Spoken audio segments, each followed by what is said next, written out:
নমস্কার, আপনারা দেখছেন সংবাদ বাংলা ইউটিউব চ্যানেল। আপনাদের সাথে আমি অঙ্কিতা। জানাবো আজকের বাছাই করা কিছু গুরুত্বপূর্ণ খবর। প্রধান সংবাদগুলি জানার আগে শুরুতেই দেখে নিন আজকের হেডলাইন্স। বাবরি শিলান্যাস ফান্ডে দুই হুমায়ুন বিতর্ক, সাসপেন্ডেড বিধায়কের পাশে দাঁড়ালো জেবরা তৃণমূল এমএলএ হুমায়ুন। দিনে 5% লোকসানের সাজা, 8 দিন ভোগান্তির পর অবশেষে ইন্ডিগোর বিরুদ্ধে পদক্ষেপ কেন্দ্রের। সন্দেশখালীতে ফের উত্তেজনা, জেলেও বসে শাহজাহানের ছায়ামণ্ডল পরিবারকে হামলার হুমকি অনুগামীদের। প্রথমে 2208 কমিশনের কড়া ডোজ, দুইয়ে নামলো মৃত্যুহীন বুথের সংখ্যা। বিধানসভায় কোথায় জায়গা হবে হুমায়ুনের, সমস্তটাই জানিয়ে দিলেন অধ্যক্ষ বিমান বন্দ্যোপাধ্যায়। কি বললেন তিনি? তৃণমূলের আকাশে সিঁদুরে মেঘ, মুসলিমদের মন ভেঙে গেছে, অন্ধবিশ্বাস করেছি বলছেন তহাস সিদ্দিকী। গোয়ার নৈশ ক্লাবের অগ্নিকাণ্ডে মৃত্যু বাগডোগরার যুবকের, সংসারের একমাত্র রোজগারের পুত্রকে হারিয়ে দিশাহারা পরিবার। গাঁজা পাচার চক্রে জড়িত বিজেপি মন্ত্রীর ভাই, বড় তথ্য পুলিশের হাতে। বাক্স খুললেই বেরোচ্ছে গোছা গোছা নোট, এখনো পড়ে আছে বাক্স, দান করা হয়েছে লাখ টাকার সোনা। মদের আসরে স্ত্রীকে কটূক্তি, প্রতিবাদী অভিযুক্তের মাথায় কোপ বসালেন স্বামী, অবশেষে রায়দান আদালতের। 5 মাস পর মুক্তি বাংলাদেশে আটক বাংলার 47 মৎস্যজীবীর, স্বস্তি ফিরল কাকদ্বীপে। প্রিয় দর্শক, আপনি যদি আমাদের চ্যানেলে নতুন হয়ে থাকেন তাহলে চ্যানেলটিকে সাবস্ক্রাইব করে পাশে থাকা বেল আইকনটি ক্লিক করে রাখুন পরবর্তী খবরের আপডেটগুলো সবার প্রথমে পেতে। বাবরি মসজিদের শিলান্যাসকে কেন্দ্র করে তৃণমূল শিবিরে রাজনৈতিক তাপমাত্রা চড়ে গেছে। সাসপেন্ডেড তৃণমূল বিধায়ক হুমায়ুন কবিরের পাশে এবার প্রকাশ্যে দাঁড়ালেন পশ্চিম মেদিনীপুরের জেবরা তৃণমূল বিধায়ক ও প্রাক্তন আইপিএস অফিসার একই নামের আরেক হুমায়ুন কবির। দুজনের নাম এক হওয়ায় এক অদ্ভুত পরিস্থিতি তৈরি হয়েছে। জেবরার বিধায়ক জানিয়েছেন, বাবরি মসজিদ তৈরির জন্য বহু মানুষ ভুল করেই তার ফোনে দান পাঠাতে চাইছেন, কিউআর কোড চাচ্ছেন। সাসপেন্ডেড বিধায়ক হুমায়ুন দাবি করেছেন, শিলান্যাসের ঘোষণার পর থেকেই দানের জোয়ার শুরু হয়েছে। ব্যাংকে ইতিমধ্যেই জমা পড়েছে প্রায় 93 লক্ষ টাকা। তার কথায়, জনগণ যে দানের টাকা দিয়েছে সেটাই এখন কাউন্ট হচ্ছে। অন্যদিকে জেবরার বিধায়ক বলছেন, নামাজ পড়েই মানুষ ফোন করছেন, বলছেন হুমায়ুন সাহেব কিউআর কোড পাঠান, আমিও অংশ নিতে চাই। তিনি পরিষ্কার করেছেন, আমি সেই হুমায়ুন নই, তবুও মানুষ আবেগে ভুল করছে। তৃণমূলের ভিতরেই এখন আলোচনার কেন্দ্রবিন্দু এই দান, আবেগ এবং দুই হুমায়ুনের নাম এক হওয়া ঘিরে বাড়তে থাকা বিভ্রান্তি। জেবরার বিধায়ক মন্তব্য করেছেন, ধর্মপ্রাণ মুসলিমদের কাছে মসজিদ মানেই আবেগ। 33 বছর আগের বাবরি ভাঙা আজও কেউ ভোলেনি, তাই শুনলেই সকলে ঝাঁপিয়ে পড়ছে। এদিকে প্রশ্ন উঠছে, মুর্শিদাবাদ, মালদা, উত্তর দিনাজপুরের মতো সংখ্যালঘু অধ্যুষিত জেলাগুলিতে যেখানে তৃণমূল বছরের পর বছর দাপট ধরে রেখেছে, সেখানে এই ঘটনা প্রবাহ কি ভোট ব্যাংকে কোনো প্রভাব ফেলতে পারে? রাজ্যের রাজনীতিতে বাবরি মসজিদের শিলান্যাস এখন স্পষ্টতই নতুন সমীকরণ তৈরি করছে। প্রবল বিভ্রাট এবং যাত্রী হেনস্থার পর অবশেষে ইন্ডিগোর বিরুদ্ধে পদক্ষেপ করতে চলেছে কেন্দ্র। সূত্রের খবর, দৈনিক অন্তত 110টি উড়ান কেড়ে নেওয়া হতে পারে ইন্ডিগোর থেকে। অন্য যে সমস্ত উড়ান সংস্থার পরিস্থিতি ঠিক আছে তাদেরকে এই উড়ান পরিচালনার ভার দিতে পারে কেন্দ্র, এমনটাই শোনা যাচ্ছে সূত্র মারফত। মঙ্গলবার দেশের অন্যান্য উড়ান সংস্থাগুলির সঙ্গে বৈঠকে বসবে কেন্দ্রীয় অসামরিক বিমান পরিবহন মন্ত্রক। দুপক্ষের আলোচনাতেই সিদ্ধান্ত নেওয়া হতে পারে। ইন্ডিগোর থেকে কেড়ে নেওয়া 110টি উড়ান কোন সংস্থাগুলির মধ্যে ভাগ করে দেওয়া হবে। সূত্রের খবর, 5% অর্থাৎ দৈনিক 110টি উড়ান আপাতত হারাতে চলেছে ইন্ডিগো। কয়েকদিন পরে আরও 5% উড়ান কেড়ে নেওয়া হবে ইন্ডিগোর থেকে। গত 7 দিন ধরে বিমানের যাত্রীরা যেভাবে ভোগান্তির মধ্যে পড়েছেন, সেটা যেন আর না হয় তা নিশ্চিত করতে চাইছে কেন্দ্র। উড়ান কেড়ে নেওয়া ছাড়াও ইন্ডিগোর উপর বড়সড় জরিমানা বসানো হতে পারে, শাস্তি পেতে পারেন আধিকারিকরাও। সোমবার রাজ্যসভায় বক্তব্য রাখেন অসামরিক বিমান পরিবহন মন্ত্রী রামমোহন নাইডু। তিনি বলেন, আমরা পাইলট, বিমানকর্মী এবং যাত্রীদের দেখভাল করে থাকি। এই বিষয়ে সমস্ত বিমান সংস্থাকে স্পষ্ট করে জানানো হয়েছে, ইন্ডিগোর উচিত ছিল ব্যবস্থাপনা সঠিক রাখা। যাত্রীরা ভয়ঙ্কর সমস্যার সম্মুখীন হয়েছেন, আমরা এই পরিস্থিতিকে মোটেই হালকাভাবে নিচ্ছি না। কঠোর ব্যবস্থা নেওয়া হবে। প্রতিটি বিমান সংস্থার জন্য একটি উদাহরণ স্থাপন করব। যদি নির্দেশিকা অমান্য হয় তবে ব্যবস্থা নেব।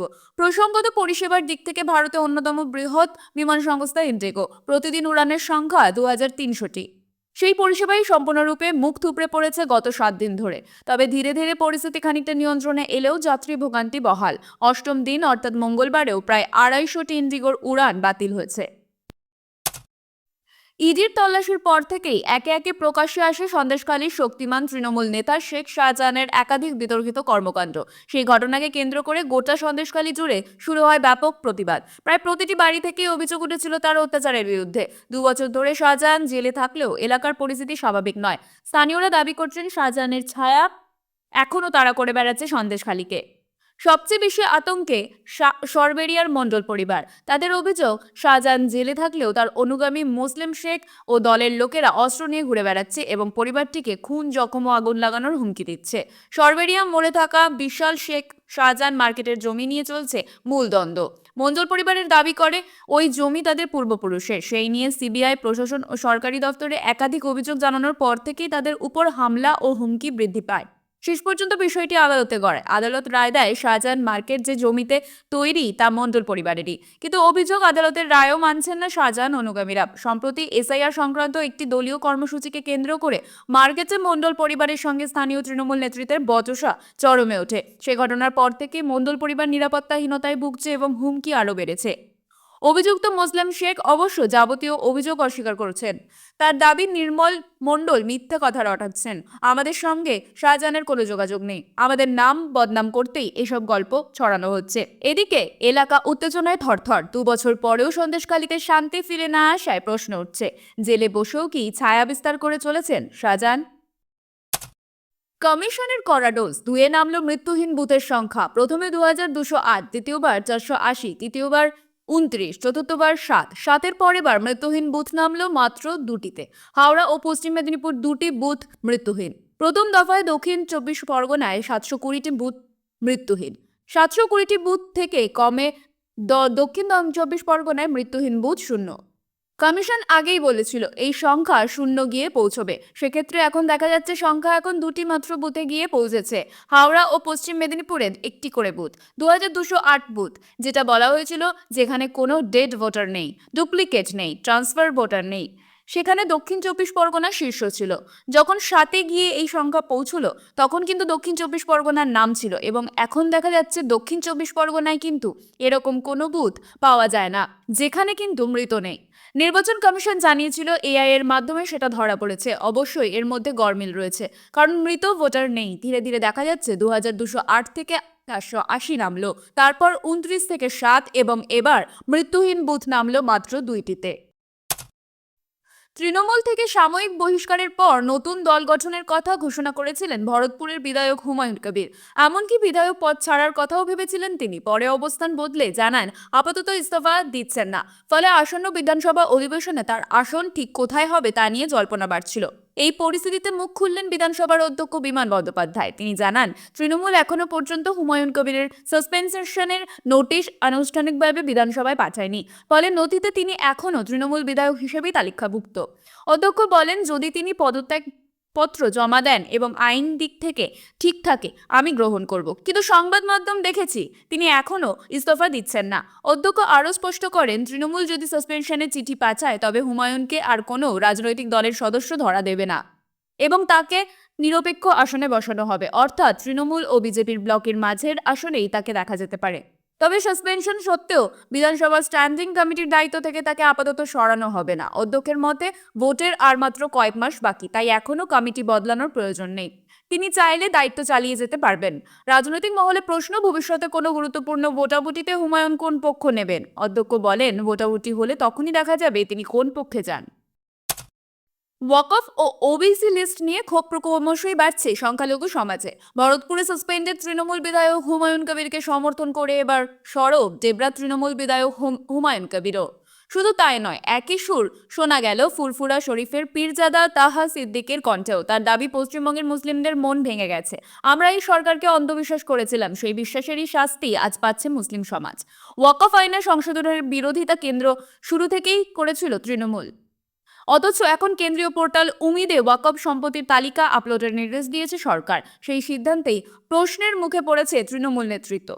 ডেবরার বিধায়ক হুমায়ুনের বক্তব্য, ওয়াকফ নিয়ে মুসলিমদের গভীর আবেগ রয়েছে। এটা আল্লাহকে দেওয়া সম্পত্তি, যা ফেরানো যায় না, তাই এই সিদ্ধান্তে স্বাভাবিকভাবেই ক্ষোভ বেড়েছে। অন্যদিকে তাহা সিদ্দিকীর দাবি, সরকারের এই সিদ্ধান্তের সরাসরি প্রভাব পড়বে আগামী বিধানসভা ভোটে। বিরোধীদেরও তোপ দেখেছে। সিপিএম নেতা মোহাম্মদ সেলিম বলেন, মমতা বন্দ্যোপাধ্যায়কে মানুষ আর বিশ্বাস করে না। সিএএ, এনআরসি থেকে 3 তালাক, ওবিসি তালিকা থেকে ওয়াকফ, সব ক্ষেত্রেই সংখ্যালঘুরা প্রতারিত। তবে রাজ্যের মন্ত্রী ফিরহাদ হাকিমের দাবি, উমিদ আগে থেকেই ছিল, শুধু নাম বদলেছে। সম্পত্তি নথিভুক্ত করা মানেই কোনো দ্বিচারিতা নয়।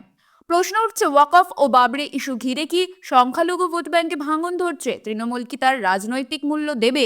উত্তর দেবে আসন্ন বিধানসভা নির্বাচন।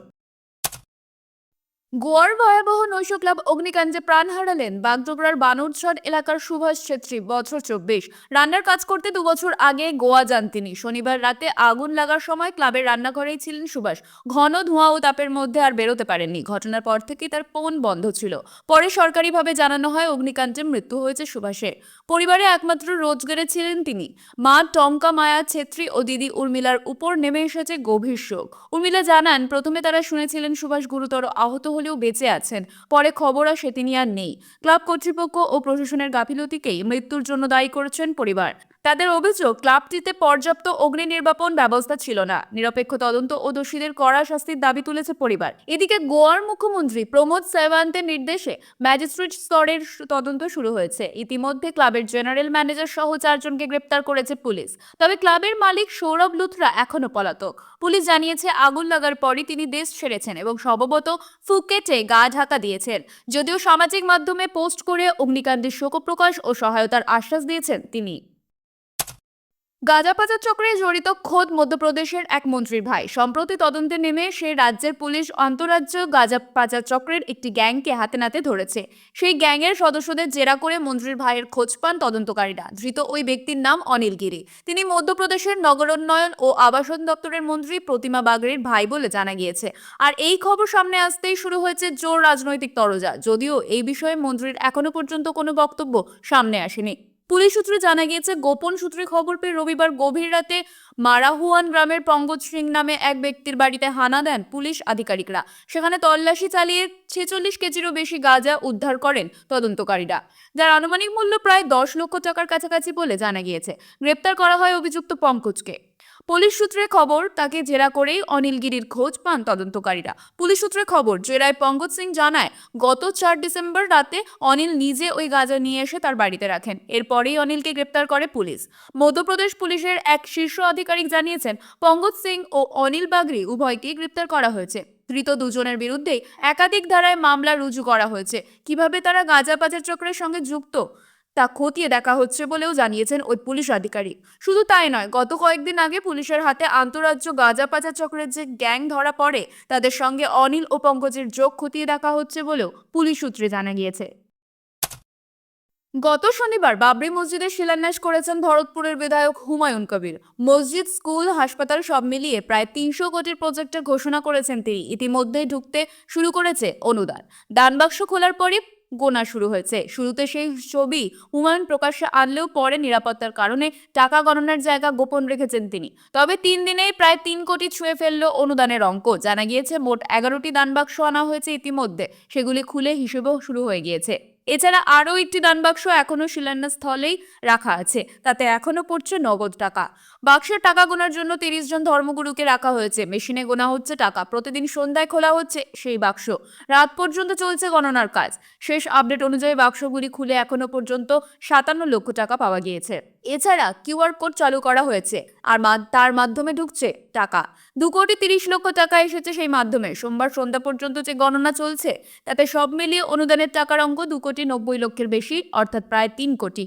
আগামী 24 ঘন্টায় 3.5 কোটি ছাড়িয়ে যেতে পারে অনুদান। হুমায়ুনের ব্যাংকের লিমিটও বাড়িয়ে দেওয়া হয়েছে। প্রতিদিন 20 লক্ষ টাকা এন্ট্রি করার জন্য লিমিট করা ছিল, কিন্তু দেখা যাচ্ছে একই দিনে 20 লক্ষ টাকার বেশি ঢুকছে। এরপর তারা ব্যাংকের সঙ্গে যোগাযোগ করেন। পরে চিফ ম্যানেজারের সঙ্গে যোগাযোগ করে লিমিট 40 লক্ষ করা হয়েছে বলে জানিয়েছেন বিধায়ক। দত্তপুকুরে মদের আসরে স্ত্রীকে নিয়ে কটূক্তির জেরে ভয়াবহ ঘটনার রায় দিল বারাসত আদালত।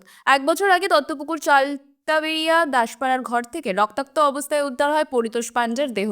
মাথায় ধারালো অস্ত্রের কোপের চিহ্ন দেখে তদন্তে নেমে পুলিশ গ্রেপ্তার করে বিশ্বজিৎ দাসকে। পুলিশ সূত্রে জানা যায়, দত্তপুকুর টালিখোলার এক মিষ্টির দোকানে কাজ করতে গিয়ে পরিতোষ ও বিশ্বজিতের বন্ধুত্ব হয়। ঘটনার দিন দুজনে একসঙ্গে মদ্যপান করছিলেন। সেই সময় পরিতোষ বিশ্বজিতের স্ত্রীকে নিয়ে কটূক্তি করলে শুরু হয় তীব্র প্রতিবাদ। রাগের মাথায় ঘরে থাকা ধারালো অস্ত্র দিয়ে পরিতোষকে কোপ মারেন বিশ্বজিৎ। ঘটনাস্থলে মৃত্যু হয় পরিতোষ পাণ্ডের। দীর্ঘ তদন্ত ও শুনানি শেষে অবশেষে আদালতের রায়। বারাসত আদালত বিশ্বজিৎ দাসকে যাবজ্জীবন সশ্রম কারাদণ্ড এবং 1,000 টাকা জরিমানা করেছে বলে জানিয়েছেন সরকারি আইনজীবী তীর্থঙ্কর পাল। আজ মঙ্গলবার 9 তারিখ। এই ছিল আজকের বিশেষ খবর। আজকের মতো এখানেই শেষ করছি। আবার দেখা হবে নতুন আপডেট নিয়ে। নিয়মিত সঠিক খবর পেতে সংবাদ বাংলা চ্যানেলটাকে সাবস্ক্রাইব করুন। ভালো লাগলে লাইক আর শেয়ার করতে ভুলবেন না। ধন্যবাদ।